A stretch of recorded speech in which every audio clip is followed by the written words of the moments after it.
बिस्मिल्लाहिर्रहमानिर्रहीम अस्सलाम वालेकुम। Welcome back to Super Learning. और सुपर लर्निंग के प्लेटफॉर्म से आज हम एक कंप्लीट लेक्चर सीरीज का आगाज करने जा रहे हैं। जी हम माइक्रोसॉफ्ट एक्सेल को आपके साथ शेयर करने जा रहे हैं इंशाल्लाह स्टार्ट से एंड तक। बेसिक, इंटरमीडिएट और एडवांस्ड जो स्टूडेंट्स हैं हमारे, जो एक्सेल सीखना चाहते हैं या एक्सेल से रिलेटेड जिन्हें मालूमात हैं, उनके लिए भी इस लेक्चर सीरीज में काफी हेल्प होगी। सो स्टार्ट करते हैं इस वीडियो को। और सबसे पहले तो मैं यहाँ पर माइक्रोसॉफ्ट एक्सेल को ओपन करना चाहूंगा। सो एक्सेल को ओपन करने के लिए आप सर्च करें, अपने विंडो की प्रेस करें और सर्च करें माइक्रोसॉफ्ट एक्सेल। ये सिंपल आप एक्सेल टाइप करेंगे तो आपके पास यहाँ आ जाएगा। मैंने यहाँ पर ऑलरेडी इसे पिन कर रखा है। आप राइट क्लिक करके यहाँ से अनपिन फ्रॉम टास्क बार करूंगा तो ये अनपिन हो जाएगा। आपने पिन टू टास्क बार कर लेना है और जब भी आप इस पर काम करेंगे आप इस पर क्लिक करके सिंपल तरीके से इसे ओपन कर सकते हैं। सो एक और चीज ध्यान में रहे कि अगर आप इस सॉफ्टवेयर को डाउनलोड करना चाहते हैं, कुछ स्टूडेंट्स के पास अगर ये सॉफ्टवेयर नहीं है और वो डाउनलोड करना चाहता है, इंस्टॉल करना चाहते हैं, तो आप डीवीडी परचेज कर सकते हैं।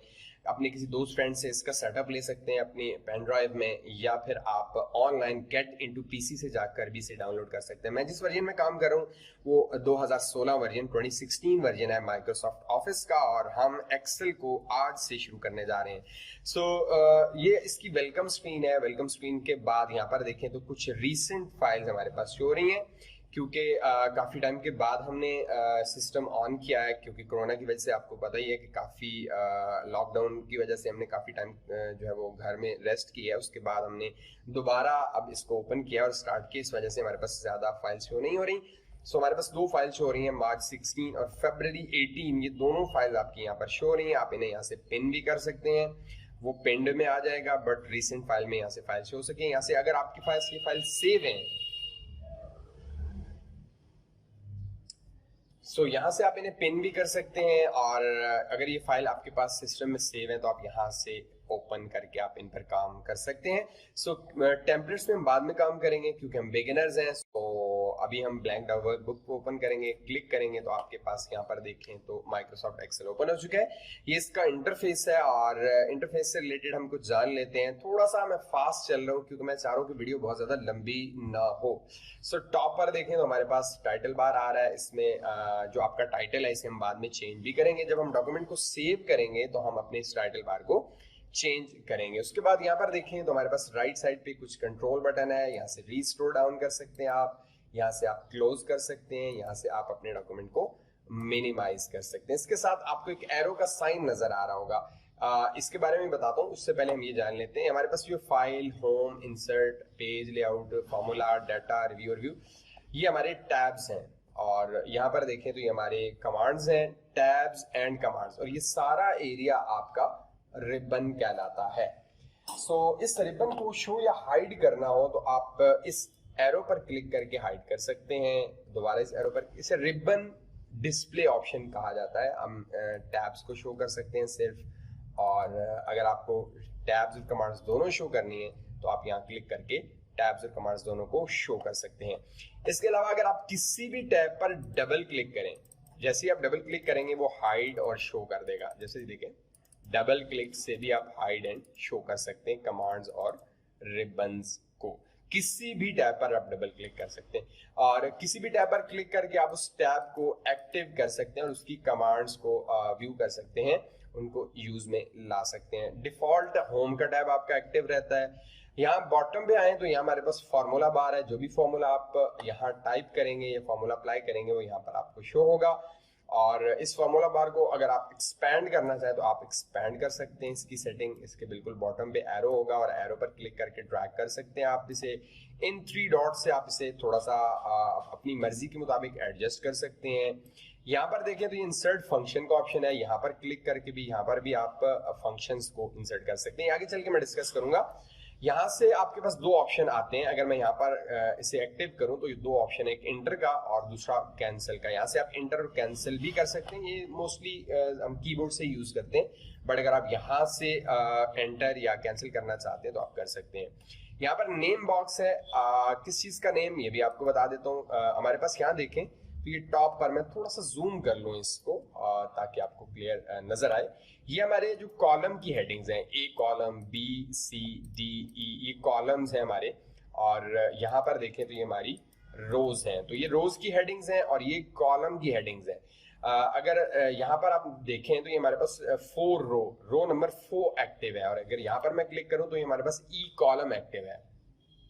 इसी तरह ये जो छोटे छोटे बॉक्स हैं ये हमारे सेल कहलाते हैं, और अगर हम किसी एक सेल पर क्लिक कर दें तो इस सेल का कंप्लीट नेम E5, ई कॉलम है आपका और 5 रो है और वो आपका यहाँ पर शो होगा। इसी तरह यहाँ देखें तो E11, उसके बाद आप यहाँ देखें I6, तो ये I and 6 बहुत ही इंपॉर्टेंट है ये हमारे सेल के नेम्स, कॉलम या रोज के जो नेम्स हैं ये इंपॉर्टेंट है। आगे चल के जब हम फंक्शन में इनका यूज करेंगे तो आपको ज्यादा क्लियर समझ आएगी कि मैं क्यों ये ज्यादा डिटेल में आपको बता रहा हूँ।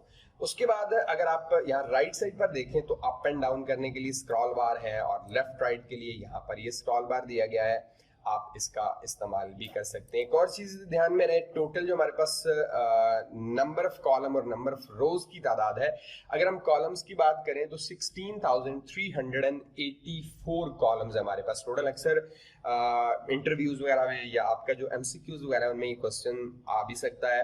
16,384 कॉलम्स है, और टोटल जो हमारे पास रोज की तादाद है वो है 10,48,576, 10,48,576। सो ये आप नोट कर लें, यहाँ बॉटम पे आपको नजर भी आ रही होंगी, और ये अक्सर जो है आपका MCQs वगैरह या किसी इंटरव्यू में क्वेश्चन आ सकता है।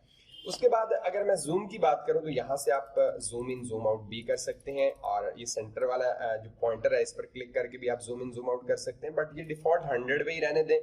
और अगर आप अपने कीबोर्ड से कंट्रोल और अपने माउस का स्क्रॉल व्हील आप घुमाते हैं तो भी आप जूम इन जूम आउट कर सकते हैं। थोड़ा सा आसान मेथड है, मैं मोस्टली यही यूज करता हूँ। आप अगर आप विदाउट कंट्रोल करेंगे तो ये scroll wheel up and down के लिए काम में आएगा, बट अगर आप कंट्रोल के साथ करते हैं तो ये जूम इन जूम आउट करेगा। सो जैसे आपको बेहतर लगता है, जैसे आपको आसान लगता है, आप इसका यूज कर सकते हैं। ये जो हॉरिजॉन्टल स्क्रॉल बार है इसे भी अपनी मर्जी से कंट्रोल कर सकते हैं, आप इसे एक्सपैंड या कोलैप्स कर सकते हैं अपनी मर्जी के मुताबिक। उसके अलावा एक और चीज ध्यान में रहे कि जो लेटेस्ट वर्जन है उनमें डिफॉल्ट एक शीट आती है। अगर आप यहाँ प्लस पर क्लिक करेंगे तो आपके पास एक और शीट ऐड होगी। इसके लिए शॉर्टकट की है Shift F11। जैसे आप Shift F11 प्रेस करेंगे तो ये शीट्स ऐड होती जाएंगी। देखिए हमने काफी सारी शीट्स ऐड कर ली। अब यहाँ पर हमारे पास काफी सारी शीट हैं जो कि हमें नजर नहीं आ रही, तो आप इन्हें शो करने के लिए, नेक्स्ट प्रीवियस करने के लिए आप यहाँ से देखें एरो पर क्लिक कर सकते हैं, इन एरोज पर, और लेफ्ट एरो। अगर आपने लेफ्ट साइड पर जाना है, राइट साइड पर जाना है तो राइट एरो कीज आप प्रेस करेंगे, और इन 3 डॉट्स पर क्लिक करके भी आप इन शीट्स तक जा सकते हैं। इसके अलावा एक और चीज ध्यान में रहे, इसकी शॉर्टकट की है नेक्स्ट टू प्रीवियस शीट पर जाने के लिए पेज अप, कंट्रोल के साथ पेज अप और पेज डाउन। देखें next next next next next next next next, और प्रीवियस पे जाना हो तो कंट्रोल पेज अप और पेज डाउन से आप नेक्स्ट शीट पर जा सकते हैं। ये शॉर्टकट कीज कोशिश करें ज्यादा यूज करें, और वीडियोस के साथ साथ प्रैक्टिस जरूर करें। जितनी भी चीजें मैं बता रहा हूँ इन्हें प्रैक्टिकली करें ताकि आगे चल के आपको आसानी हो और माइक्रोसॉफ्ट एक्सेल में आपको काम करने में बिल्कुल भी मुश्किलात का सामना ना करना पड़े। आप इन एरोस पर अगर राइट क्लिक करते हैं तो आपके पास ये सारी एक्टिव शीट्स मौजूद हैं। जिस भी शीट पर आप जाना चाहें आप उस शीट पर क्लिक करें और ओके करें तो आपकी वही शीट एक्टिव शीट कहलाएगी। इसके अलावा अगर आप राइट क्लिक करके डिलीट करना चाहें तो भी शीट को डिलीट कर सकते हैं, या फिर आप शिफ्ट के साथ शीट्स को सेलेक्ट कर लें। देखिए मैंने यहाँ से लेकर यहाँ तक शिफ्ट के साथ शीट डिलीट कर ली। अगर आप डिलीट करेंगे या राइट क्लिक करके डिलीट करेंगे तो आप इस शीट को इजीली डिलीट कर सकते हैं। इसके अलावा अगर आप कंट्रोल के साथ शीट्स को सेलेक्ट करेंगे तो एक एक करके शीट्स को आप सेलेक्ट कर सकते हैं, और राइट क्लिक करके आप इसे डिलीट कर सकते हैं। और अगर आपने फर्स्ट शीट और लास्ट शीट तक सिलेक्शन करनी है तो डिलीट के लिए आप फर्स्ट शीट सेलेक्ट करें और शिफ्ट के साथ एंड वाली शीट जो कि आपको चाहिए, जो आप जहां तक आप सेलेक्ट करना चाहते हैं आप वहां पर क्लिक करें तो सेंटर की सारी शीट सेलेक्ट हो जाएंगी। राइट क्लिक करके आप इन्हें इजीली डिलीट भी कर सकते हैं। इसके अलावा शीट को रीनेम करने के 2 मेथड हैं। डबल क्लिक करके भी आप शीट को रीनेम कर सकते हैं, या फिर राइट क्लिक करके भी रीनेम कर सकते हैं। सो इस तरह आप शीट्स को रीनेम भी कर सकते हैं। याद रहे शीट्स को ऐड करने के लिए Shift F11 से आपकी शीट ऐड होगी। इसके अलावा राइट क्लिक करके आप शीट को डिलीट कर सकते हैं। शीट को मूव करना हो, लाइक अली को मैं इस डायरेक्शन में लेकर आ रहा हूँ, फर्स्ट खान की और इस डायरेक्शन में ड्रैग करके आप ला सकते हैं। Very simple. आप शीट की जो डायरेक्शन है इसे मूव कर सकते हैं, चेंज कर सकते हैं। लेट्स सपोज आपका मंथ्स है यहाँ पर, जैसे मैं यहाँ पर 2-3 शीट्स बना देता हूँ और यहाँ पर मैं लिख रहा हूँ जनवरी या जो भी मंथ लिखना चाहते हैं। यहाँ पर मैं लिख लेता हूँ मार्च एंड यहाँ पर मैं लिख लेता हूँ फैब। सो अब मैं इनको तरतीब में लाना चाहता हूँ। मैं चाहता हूँ जनवरी के बाद फैब आए, तो आप इजीली इसे मूव करके ड्रैग करके यहाँ पर सेकंड पर ला सकते हैं। सो जनवरी, फरवरी, मार्च। तो इस तरह आप शीट्स को मूव भी कर सकते हैं, तरतीब भी दे सकते हैं और आसानी से आप इसे रीनेम या शीट्स को मजीद ऐड भी कर सकते हैं। तो ये बहुत ही सिंपल सी ट्रिक्स है बट इंपॉर्टेंट ट्रिक्स हैं। इन एरोज से आप इसे सेट कर सकते हैं अपनी मर्जी के मुताबिक। यहाँ से आप जूम इन जूम आउट अभी ऑलरेडी आपको बता चुका हूँ। यहाँ से आप इस डॉक्यूमेंट को जूम इन जूम आउट भी कर सकते हैं। तो ये इसका जो बेसिक इंटरफेस था जो आज की वीडियो में मैंने आपको बताया है, और मैंने कोशिश की है कि मैं ज़्यादा डिटेल से आपको बताऊं ताकि इसके बारे में आपको हवाला हो। इंशाल्लाह नेक्स्ट वीडियो में हम मजीद कुछ अच्छा लेकर आएंगे, और अगर वीडियो अच्छी लगी तो लाइक ज़रूर कर दें और मजीद वीडियोस के लिए चैनल को सब्सक्राइब करें ताकि नई आने वाली वीडियोस आप तक पहुंच सकें। इंशाल्लाह नेक्स्ट वीडियो को लेकर फिर हाजिर होंगे। अल्लाह हाफिज़, अस्सलाम वालेकुम।